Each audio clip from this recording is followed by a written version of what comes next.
Masih bersama saya Adini dan kembali kami sampaikan berita Padang hari ini.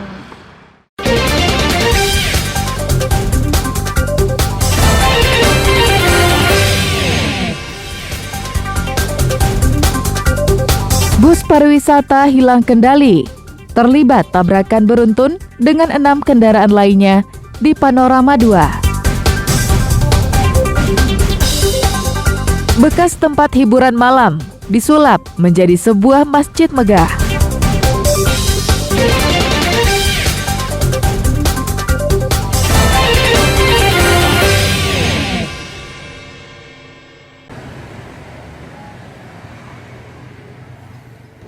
Masjid Al-Hijrah yang berlokasi di Jalan Sisingamangaraja, pusat Kota Padang, yang berdiri di atas lahan seluas 800 meter persegi.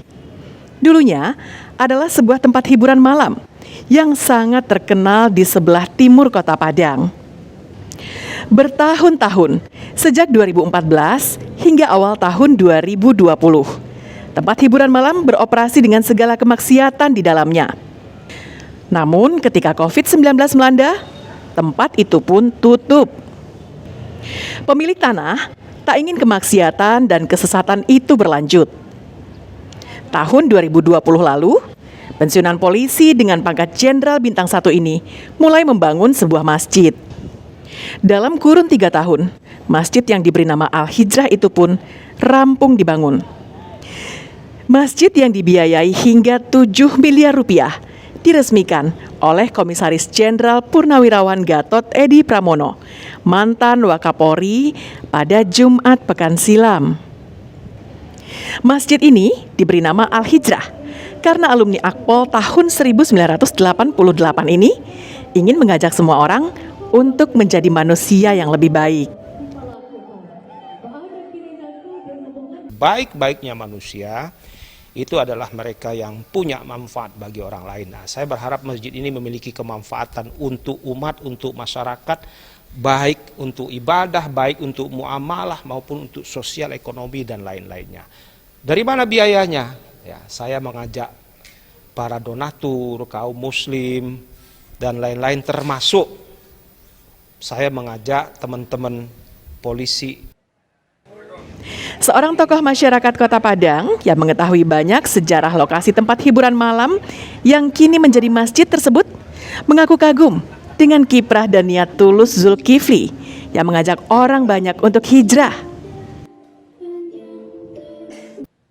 Malah di sini dianggap juga sesuatu yang berhubung dengan kenistaan, ya, kebahagiaan di dunia. Tapi memang saya mengatakan alkohol, narkoba ada tempat ini dan kegiatan dunia malam. Tapi saya juga terharu yang dilakukan oleh sahabat kita Zulkifli. Dihina, dikatakan oleh orang dengan kegiatan, tapi akhirnya jadi. Selesai menamakan nama Al-Hijrah. Menurut Komjen Purnawirawan Gatot Edi Pramono, apa yang dilakukan rekan satu angkatannya itu merupakan suatu hal yang patut dicontoh karena memberikan pencerahan. Masjid Al-Hijrah ini akan dijadikan sebagai pusat dakwah Islam, pondok tahfiz Al-Quran, tempat kajian rutin agama Islam, dan membentuk usaha yang islami. Di samping masjid, juga berdiri sebuah penginapan syariah untuk tamu-tamu dari luar kota yang hendak bermalam dan dekat dengan tempat ibadah. Laude Johardiansyah melaporkan dari Padang.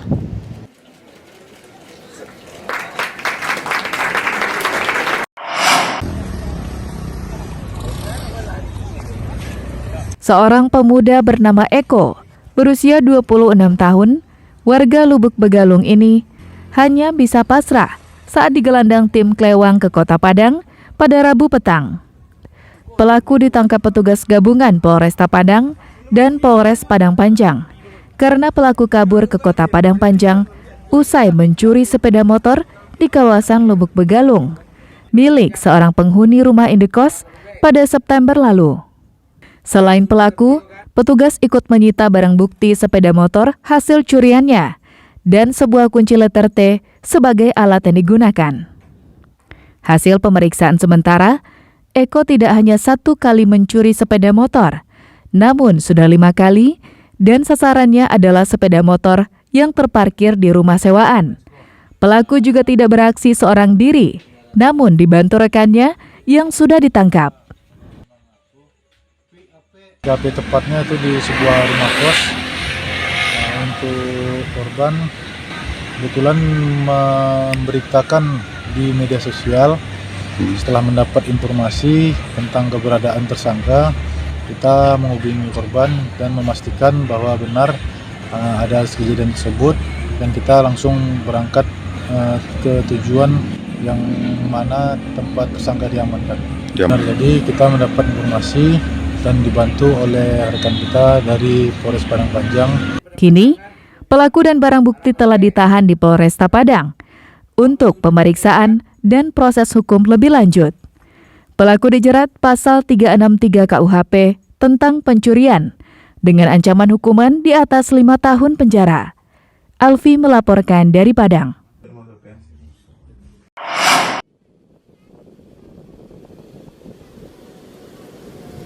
Seorang murid sekolah dasar yang berusia 12 tahun, Sabtu siang pekan lalu, tenggelam di Pantai Sikabau, Kecamatan Kotobalingka, Pasaman Barat.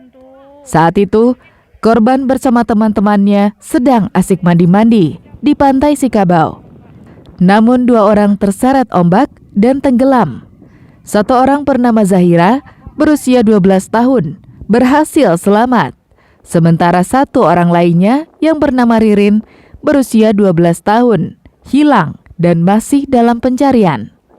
Tim gabungan Basarnas, BPBD, polisi, tentara dan warga melakukan pencarian di lokasi yang diduga korban terbenam. Namun korban belum ditemukan. Diduga korban terseret arus ketika berenang-renang di pantai. Kemudian dari laporan warga tadi ada 1 orang yang selamat atas nama Zahira umur 12 tahun dan korban atas nama Ririn umur 12 tahun masih dalam pencarian. Untuk saat ini malam ini pencarian untuk sementara dihentikan dan dilanjutkan dengan pemantauan di pinggir-pinggir pantai dan akan dilanjutkan esok pagi.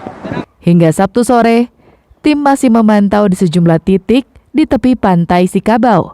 Sementara pencarian akan dilanjutkan esok harinya. Safatul Ulum melaporkan dari Pasaman Barat.